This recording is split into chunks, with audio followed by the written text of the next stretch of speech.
হাদিসে পাক আলোচনা করি। হাদিসটি বুখারী শরীফের মধ্যে 216 নম্বর হাদিস, সহিহ সনাদে হাদিসটি বর্ণিত হয়েছে। হযরত আব্দুল কবরের মধ্যে শাস্তি হতেছে, দুটি কবরে শাস্তি হতেছে। আজকে যত বড়ই বৈজ্ঞানিক হোক না কেন, যত বড়ই সায়েন্স হোক না কেন, মাটির ভিতরে, কবরের ভিতরে কি হতেছে এই উত্তরটা কেউ দিতে পারবে না। পারবে গো?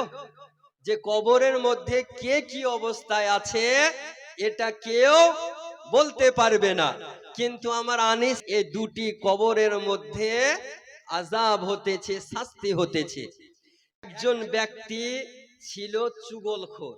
চুগলখোর বুঝেন? একে অপরের কথা লাগায়, পরনিন্দা করে, হাটে বাজারে অন্য কারো অনুপস্থিতিতে, অন্য কেউ যদি না থাকে তাহলে ওর কথা ওর সামনে বলে। এটাকে কি বলা হয়? গীবাত, চুগলি করা, পরনিন্দা করা। যেটা আমরা আপনারা গুনহাই মনে করি না গো। গুনহা মনে করেন?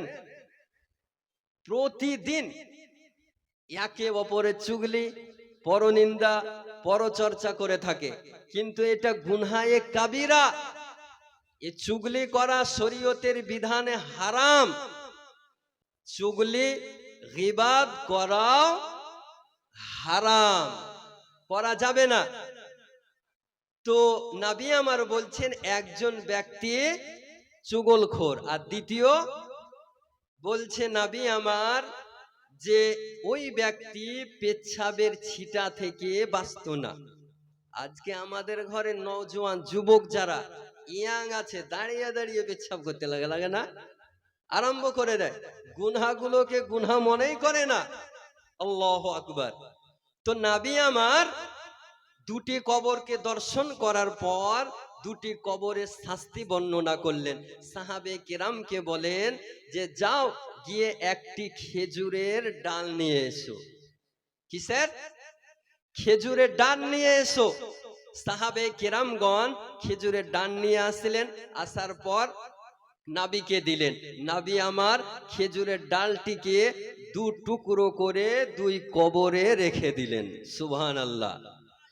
সাহাবে কেরাম রিদওয়ানুল্লাহি তাআলা আলাইহিম আজমাইন বলতেছেন, ইয়া রাসূলুল্লাহ, ইয়া হাবিবাল্লাহ, এই কাজটা কেন করলেন? কারণ এর পূর্বে নবী আমার কোনোদিন এই কাজ সাহাবায়ে কেরামদের সামনে করেননি, প্রথম করছেন।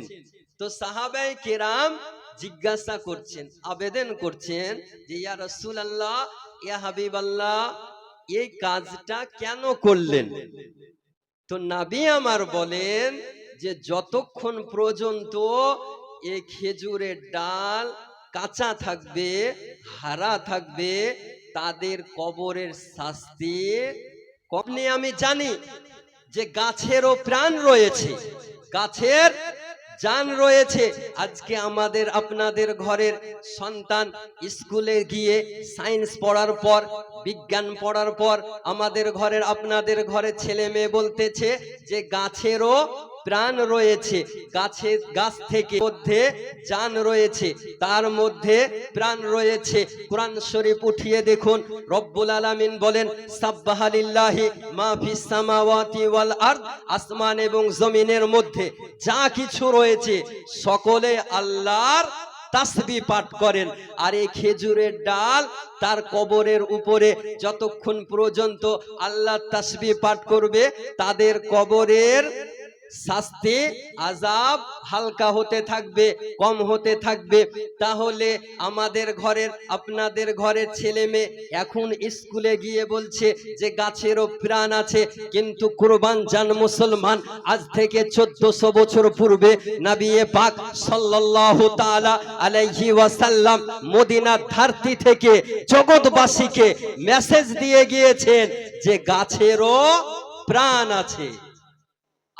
আজকে নয়, কালকে নয়, আজ থেকে 1400 বছর পূর্বে নবী আমার জানিয়ে দিয়ে গিয়েছেন, মানুষকে বার্তা দিয়ে গিয়েছেন।